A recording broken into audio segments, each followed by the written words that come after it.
Was Oliver Stone's Alexander a misunderstood masterpiece or the biggest letdown of 2004? A drama-filled action film or a long-winded historical documentary? Why did the movie, which won awards at the Oscars, Golden Globes, and BAFTA, bomb at the box office? This film's difficult journey began long before production. Oliver Stone, the film's director and part-time screenwriter, was first captivated by the story of Alexander the Great as a child. Many years later, he wrote the first draft of the script in the mid-'80s. Then, in 1991, while he was making The Doors, Stone spoke to the movie's star, Val Kilmer, about his Alexander idea and invited him to take on the project's lead role. However, when he approached Hollywood studios with his idea, he was rejected over and over again because no one was willing to invest money in large-scale historical films at the time. Only with the release of Gladiator in 2000 did that change. All the Hollywood studios suddenly wanted to capture lightning in a bottle after Gladiator, so Stone tried his luck again and eventually got the green light. The main obstacle during the casting phase was determining who would play the lead. By this stage, Val Kilmer was too old for the part of 20-year-old Alexander. As a result, the filmmakers had to look for someone like Kilmer, but not Kilmer himself. Tom Cruise and Heath Ledger were candidates, but both turned down the opportunity. The role ultimately went to Colin Farrell, whose career was just starting to take off at the time. The public was skeptical that an unknown Irishman with a strong accent would be able to handle embodying such an extraordinary and remarkable personality.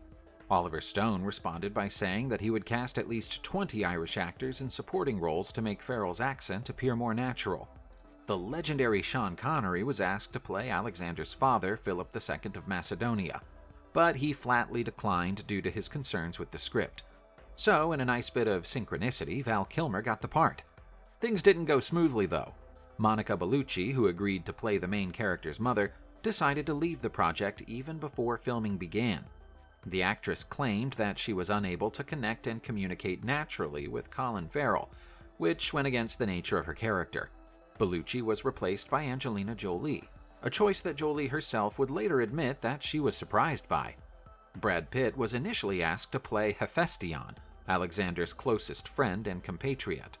Stone agreed to change many details about the character for Pitt's sake, but the actor couldn't be persuaded. The role was eventually filled by Jared Leto, who immediately agreed to play the part after a single reading of the script. There were quite a few hiccups during the filming process. Oliver Stone had to abandon many filming locations, relocate them, and pay additional expenses for feeding animals and replacing costumes, resulting in a budget increase of several $million.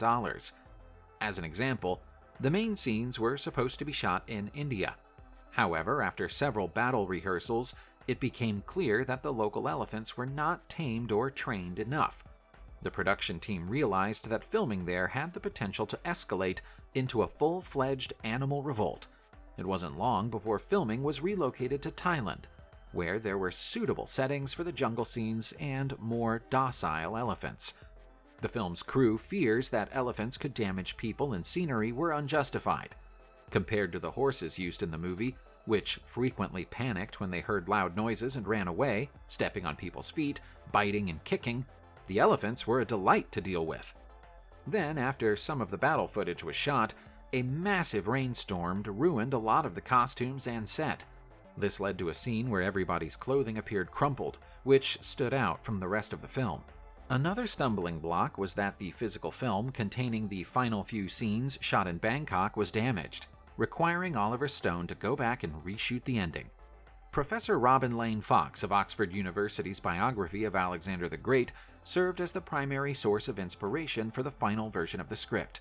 He was personally consulted by Oliver Stone throughout filming, but he was never mentioned in the credits.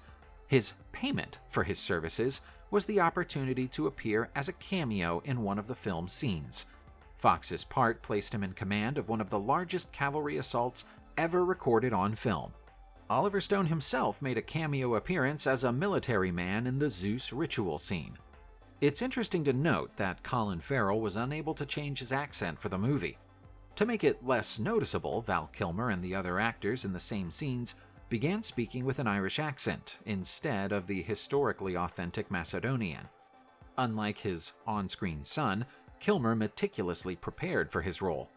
The actor put on more than 23 kilograms and gave up exercising to make himself look older and heavier. Jared Leto also put on about 7 kilograms. In order to feel and get used to the image of Hephaestion, he also looked at genuine coins from Alexander's time period, attempting to match his silhouette to that of the coins. While filming, Kilmer had a hard time because it took him over an hour to apply makeup to make him look older and cover the eye the commander lost in battle with scar tissue. Covering an eye made it challenging for Val to walk around the set because it affected his depth perception. Despite this, he vividly recalls enjoying working with Angelina Jolie, who played his wife in the film. It's said that Kilmer helped Jolie to cope with the recent loss of her mother. According to Jolie, though, her most memorable co-star was not Kilmer or even Farrell. Instead, her most memorable co-star was a snake, which she held in her hands and let slide over her shoulders. Because of her bravery in dealing with this unusual colleague, Angelina was given a say on how her character should look in the film. The costume design team and historical consultant Robin Lane Fox had originally planned for the Olympians to be dressed exactly as they did historically. The outfit for Alexander's mother included a long dress that covered her entire body, including the hair, and a shawl that did the same. Jolie insisted she should wear significantly less clothing to highlight her beauty, though. Nobody complained because it was Angelina Jolie, and what movie of the era wasn't helped by Angelina Jolie taking her clothes off? By the time production was finished, the majority of the crew members were certain of Alexander's inevitable success. Oliver Stone later acknowledged that he had been a little conceited in believing that he could make such a big, complicated movie in such a short amount of time.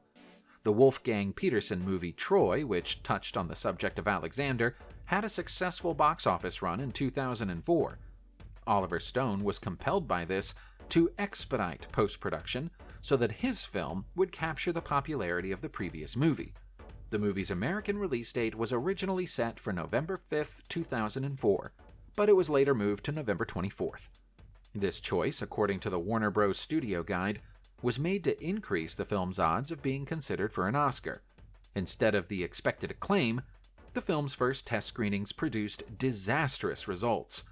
One member of the audience said that Oliver Stone's new film about Alexander was long, tasteless, and strangely empty. At both of the screenings Oliver Stone went to, the audience laughed in places and seemed bored in others. A third screening was held a week later.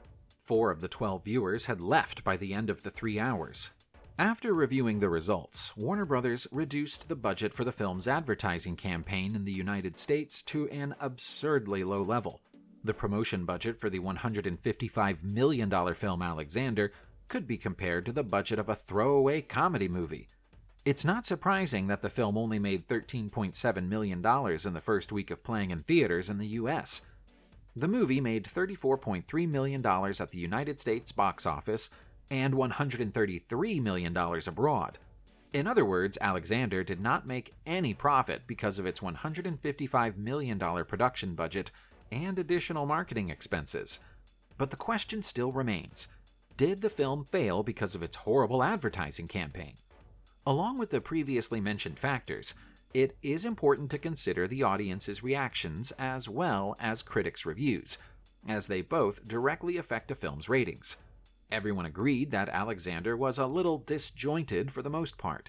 The film attempted a blend of epic cinema, socio-political commentary, and heavy psychological themes. It presented itself as a dramatic action film at times, but then switched and became a historical drama documentary. Also, Alexander was way too long.